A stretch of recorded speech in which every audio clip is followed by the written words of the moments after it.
Deuxième partie de l'Africa Newsroom. Nous sommes toujours en compagnie de Jean-Marie Talley, directeur général fiduciaire Fiscofin, responsable du pôle économique du club Efficience, Pierre-Franklin Tavares, philosophe, Jean-Marie Bitomo, éditorialiste d'Africa 24. Et on passe tout de suite au reste de l'actualité.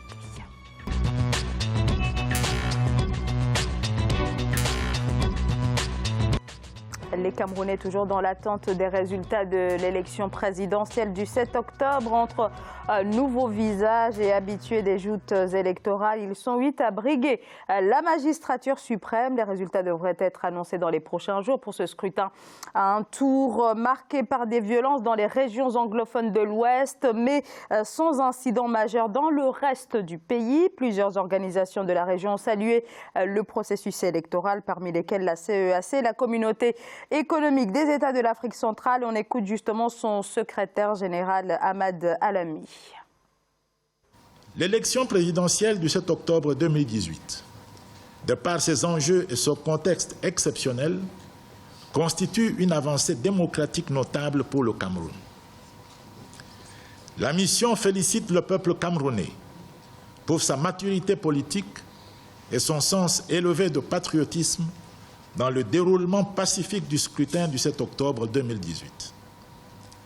Elle félicite Élections Cameroun et l'ECAM pour l'organisation professionnelle du scrutin et les améliorations apportées par rapport aux élections passées.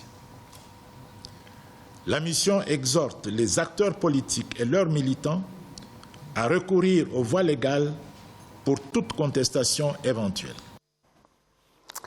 Donc, ce n'était pas donc Ahmad Alami, mais Raymond Timonda. Alors, moins de 24 heures, c'est ce que l'on sait, moins de 24 heures après le scrutin de dimanche. Maurice Kamto s'est déclaré vainqueur du scrutin un tout petit peu, en tout cas quelques heures plus tard. C'était au tour de Cabral Libi du Parti Univers qui s'est lui aussi déclaré vainqueur à la présidentielle du 7 octobre. Jean-Marie Talley, est-ce que ce bras de fer qui s'ouvre peut, en tout cas... excusez-moi. Alors, est-ce que ça ouvre à une crise post-électorale au Cameroun, déjà déchirée par une crise dans la partie anglophone du pays? Non, alors je vais corriger un peu les mots que vous avez utilisés, le bras de fer. Non, il n'y a pas de bras de fer. Et ensuite, les personnes, candidats que vous avez dit déclarés vainqueurs, non, ils ne se sont pas déclarés vainqueurs non plus. Et donc ça, c'est quelques précisions qu'il faut avoir. Maintenant, la réponse à votre question, je dirais non. Non, le Cameroun est assez uni, est assez soudé et surtout mature. Vous voyez, ce qui ressort de tout ça, c'est plutôt qu'on assiste, pour une fois, au Cameroun à une véritable bonne organisation des élections de haut niveau, donc des élections à la tête de l'État. Et quand je dis une très bonne organisation, ça veut dire qu'au moins en termes d'organisation, ELECAM a bien encadré autant les meetings des candidats, de tous les candidats, autant les participations et contributions sur le terrain des différents électeurs. Derrière ça, alors ce que Kamto, d'après ce que j'ai entendu, a dit, il a dit marquer le pénalty, il a tiré le pénalty, il a marqué, mais il n'a pas dit de manière, parce que c'est une fonction présidentielle et les mots ont un sens. Donc à partir de ce moment-là, la déclaration doit être ferme et définitive et très claire. Donc je ne pense pas l'avoir entendu dire qu'il a gagné les élections. Maintenant, il y a beaucoup de supputations dans tous les sens. Alors, il a quand même fait une conférence de presse dans laquelle... mais attendez, et Cabral Libi non plus, il n'a pas dit qu'il a gagné les élections, mais ils ont dit que l'opposition est sortie vainqueur de ces élections. Le parti au pouvoir, pour l'instant, n'a pas encore réagi. Donc, ce qui fait que concrètement, on attend simplement la validation des procès-verbaux, en tout cas la validation des résultats qui ressortent de l'ensemble des régions. Mais ça a donné lieu à beaucoup de supputations diverses des uns et des autres. Et je ne pense pas que ni Kamto, ni Libi, ou ni même le parti au pouvoir, ne sont dans la légalité de dire, en gros, dans l'illégalité, pardon, de dire ce qu'ils ont dit. Ils l'ont dit en fonction du code électoral, ils l'ont dit en fonction de la légalité, mais il appartient non seulement à l'État qui a organisé les élections, ça veut dire les camps, mais ensuite le Conseil constitutionnel, de déclarer la vérité et la véracité de ce qui est sorti des urnes. Parti de là et sorti de là, il faut simplement savoir que les Camerounais sont prêts à accepter la situation, quelle qu'elle soit. Alors effectivement, en tout cas, c'est ce que nous ressentons. C'est au Conseil constitutionnel de proclamer officiellement les résultats, mais il n'en demeure pas moins que peu après, moins de 24 heures après le scrutin, voilà, il y a eu une prise de parole de la part du candidat Kamto, quelques heures après, de la part de Cabral Libye, Pierre-Franklin Tavares. Oui, en même temps, cela vient, si je puis dire, compléter un tableau qui vient après les élections précédentes au Gabon, poursuivi par le Mali et maintenant par le Cameroun.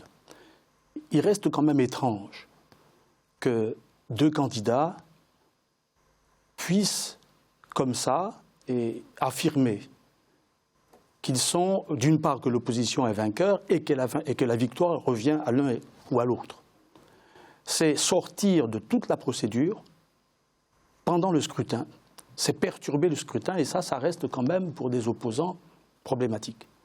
Quand on n'accepte pas une procédure, il faut la dénoncer avant. On ne change pas les règles du jeu pendant ou à la fin. Non, cela dit Tavares, et il faut savoir qu'ils l'ont dit après la clôture des élections. Oui, mais le scrutin n'est pas terminé. Le scrutin, du point de vue du code électoral, le processus électoral se termine lorsqu'il y a la déclaration, la proclamation officielle. Et vous savez, pour le peu d'expérience que j'ai ici en matière d'élection, comme élu local, vous avez trois sources. La première source, elle est discrète, c'est ce qu'on appelle la sortie des urnes. Là, c'est les renseignements généraux qui indiquent une tendance. Et en général, pour la France, c'est vers 15 heures qu'on sait à peu près qui est en tête. Première source. La deuxième source, c'est le chiffrage que fait chaque candidat avec son parti ou son groupement de partis politiques. Et puis enfin, il y a le décompte par la commission électorale et en fait la proclamation par le... Et c'est celle-là qui vaut comme vérité. Quand bien même elle ne serait pas vraie, c'est elle qui vaut comme vérité. C'est pour ça que je pense qu'il y a là quelque chose d'assez grave pour le Cameroun, pour des personnes, comme vous l'avez dit tout à l'heure, qui prétendent à la fonction suprême, sur un pays qui connaît quand même deux crises importantes. D'une part, la crise sur toute la partie ouest, anglophone, au nord et au sud. C'est une crise quand même assez grave, qui revient sur l'unité acquise de haute lutte par Salomon Mouna et le président Ahidjo à l'époque. Donc là, il y a quand même un péril. Deuxièmement, le conflit avec Boko Haram, dont on ne sait pas sur quoi il va aboutir à terme. Exact. Je crois que quand on est responsable ou quand on prétend être responsable d'un grand pays comme le Cameroun, il reste pour l'Afrique un point de référence, il faut avoir le caractère et la maîtrise même de soi avant de prétendre à diriger quelque chose. Voilà. Et donc c'est pour ça que moi, j'ai reçu, par exemple, hier et ce matin, beaucoup de résultats venant d'amis camerounais, du Cameroun, et même de certains états-majors. On voit maintenant que l'UPC vient de lever le pied concernant Kamto. Il y a une partie de la chefferie traditionnelle également qui indique qu'elle est très réservée sur l'attitude. Je pense que l'opposition, et je le disais sur une chaîne précédente, je crois que l'Afrique doit apprendre, ou du moins les opposants doivent apprendre à s'organiser comme opposants. Absolument. Et là, nous sommes en face de deux personnes qui n'ont pas la maîtrise. Et il est question des fonctions, des hautes fonctions supérieures de l'État, et ça ne se prend pas à la légère, ça ne se dit pas à la légère non plus. Mais ceci dit, le fait que l'opposition prenne comme ça les devants par rapport au Conseil constitutionnel, ça veut bien dire quelque chose en termes de confiance que certains ont par rapport aux institutions. Jean-Marie Bitomo, Pierre-Franklin Tavares? Moi, j'aurais une lecture, si vous voulez, des événements du Cameroun. Il y a des gens qui se disent que c'est un fait mineur, tout simplement. Pourquoi? Parce que, on l'a annoncé sous le coup de la passion et tout ce qui s'ensuit. Sauf que là, nous ne nous retrouvons pas dans une élection municipale. Nous sommes dans une élection à la présidence de la République du Cameroun. Et cette élection-là est régie déjà, par la Constitution camerounaise et deuxièmement, par le code électoral du Cameroun. Quand on se retrouve avec des candidats de la stature des deux dont vous avez parlé, qui ont annoncé les résultats, Moi, ça me chagrine un peu par rapport au Cameroun et ça me fait un peu peur, tout simplement. Pourquoi? Comme M. Tavares vient de le dire aujourd'hui, vous êtes des intellectuels. Nous pleurons toujours, c'est-à-dire qu'en Afrique, nous ne respectons pas nos propres textes que nous avons posés sur la table. Et que ce fait-là soit le fait de deux brillants intellectuels camerounais, ça m'interpelle quelque part personnellement. Qui plus sont des juristes et qui, demain, ils veulent diriger le pays et ils sont incapables de pouvoir s'y tenir à l'ensemble, c'est-à-dire tout l'arsenal juridique qu'ils ont à leur disposition, et ils viennent prendre un vote pour la magistrature suprême comme si c'était un vote de mairie dans un sous-quartier. Moi, je trouve ça vraiment déplorable de la part des candidats. Alors, Pierre Franklin-Tavares, ça traduit bien quelque chose. Voilà, tout à l'heure, je le disais, en termes de confiance par rapport aux institutions. Je crois qu'il y a un affaiblissement, il y a un processus continu d'affaiblissement des institutions camerounaises. C'est pour ça qu'il faut en même temps les défendre. Nul ne gagne à affaiblir. Non, je ne serais pas d'accord avec vous, M. Tavares, parce que tout à l'heure, il a fait la belle analyse. Je suis d'accord avec M. Talley que c'est qu'il y a eu un renforcement, une amélioration des choses. Mais maintenant, il ne faudrait pas que nous mélangeons les choses. Vous avez un fait, c'est-à-dire qui se produit durant, comment dirais-je, le scrutin présidentiel. Et ne mélangeons pas, c'est-à-dire aller juger, si vous voulez, la force des institutions. Je sais que nous en avons besoin en Afrique, énormément, parce qu'un pays, c'est-à-dire pour qu'il soit stable, c'est la force des institutions et non la force des hommes qui dirigent ces institutions-là. Là, je suis d'accord avec vous.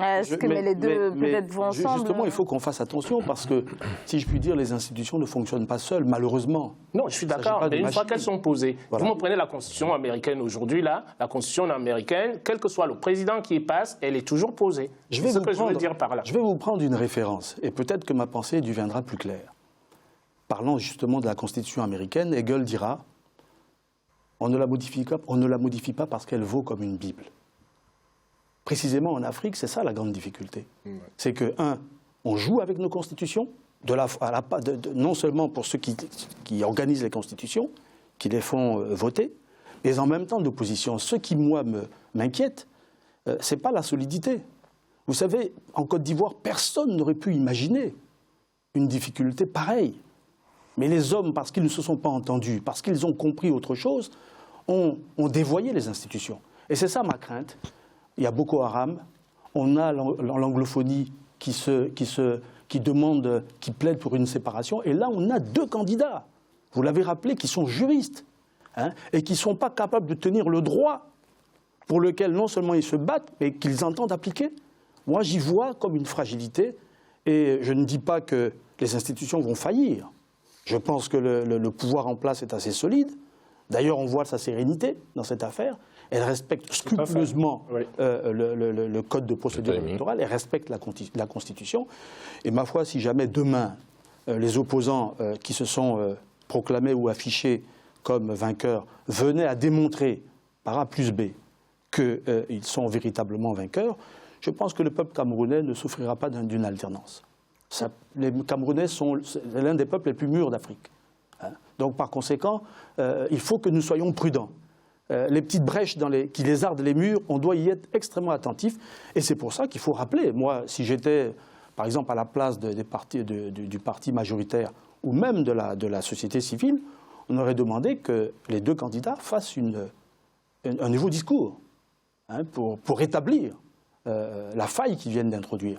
Sinon, on la laisse. C'est vrai que je comprends, c'est-à-dire je comprends votre inquiétude, M. Tavares. Elle est tout à fait justifiée. C'est-à-dire quand on est quand même, le Cameroun a deux régions effectivement qui sont en phase de déstabilisation en tant que telle. Quand on est responsable, il y a un certain discours qu'il faudrait pas tenir, tout simplement. Pourquoi? D'autant plus que dans le discours, les gens qui me disent que c'était quelque chose de léger. M. Talley nous a dit tout à l'heure, il a dit qu'il est gagnant et non vainqueur. Gagnant et vainqueur, c'est-à-dire de mon point de vue, je pense pas qu'en français qu'il y ait une différence entre les deux. Et moi, ce qui m'a le plus choqué aussi dans la démarche, c'est qu'il demande au président de la République, si vous voulez, de procéder à une passation du pouvoir harmonieuse. Donc ça voudrait dire quoi? Ça voudrait dire que il est en possession des résultats de tous les bureaux de vote du Cameroun, chose qui n'est pas possible au Cameroun, matériellement, même si on nous parle aujourd'hui des téléphones portables. Le Cameroun a 475 000 km², comment dirais-je, et nous connaissons tous l'état de nos routes. Comment un candidat peut venir à la télévision et dire aux gens que, d'après les résultats que nous avons, comme vous l'avez dit tout à l'heure, vous êtes élu ici, là, vous donnez que les tendances, mais vous ne dites pas que vous êtes gagnant. Donc à partir de là, c'est-à-dire par rapport à la fonction dont nous parlions là tout à l'heure, il y a une faute grave là-dessus pour des juristes. On peut me dire tout ce qu'on veut, mais là-dessus, pour peu qu'on connaisse un peu le droit, ce n'était pas des choses, si vous voulez, à être présentées de cette manière-là, parce que ça contribue éventuellement à exacerber les antagonismes. On n'oublie pas que le Cameroun, c'est-à-dire c'est un pays qui est très tribaliste. Donc quand on aspire à la fonction suprême dans un État, il faut prendre cette responsabilité-là en compte et non pas tout simplement être là par rapport, on est pris par le tourbillon de l'actualité, comme vous avez dit tout à l'heure, sans pouvoir réfléchir. Tout à fait. Jean-Marie Talley, peut-être un dernier mot sur ce point. Oui, en fait, je dirais tout simplement que là, ce qui ressort de tout ça, de mon point de vue, je ressens une certaine maturité des Camerounais aujourd'hui à être prêts à accepter la situation qui sera sortie des urnes, quelle qu'elle soit. Et surtout, accepter de vivre ensemble, de construire ensemble et de bâtir un Cameroun plus dynamique qui est dans le programme de tous les partis, que ce soit ceux au pouvoir ou ceux de l'opposition. Et c'est vers cette tendance-là et vers cette volonté-là d'être ensemble, de vivre ensemble, comme on l'a toujours été, que nous souhaitons et que nous aimerions. Donc, quel que soit le candidat, mais qu'il soit capable de porter plus haut et toujours plus haut les couleurs de la nation, et les couleurs de la patrie et surtout d'unir ses enfants. Alors, le MRC dénonce des fraudes, même chose du côté du SDF, qui dénonce également des anomalies. L'étape post-électorale s'annonce délicate ou, comme le dit Jean-Marie Talley, il peut effectivement y avoir que la situation soit finalement maîtrisée. Pierre-Franklin Tavares. Non, je crois que s'il y a des recours, il faut que les recours soient faits. Et au niveau de la bonne institution. Absolument. C'est pour ça que j'insiste toujours sur le caractère des personnes, de nos candidats. Il faut avoir un bon caractère quand on veut gérer la chose publique. Ça ne veut pas dire être gentil, un bon caractère, c'est-à-dire être capable de supporter la charge pour laquelle on compétit. Ça, c'est la première chose. La seconde, c'est qu'effectivement, on a dans le cas qui nous occupe, on a une vraie difficulté.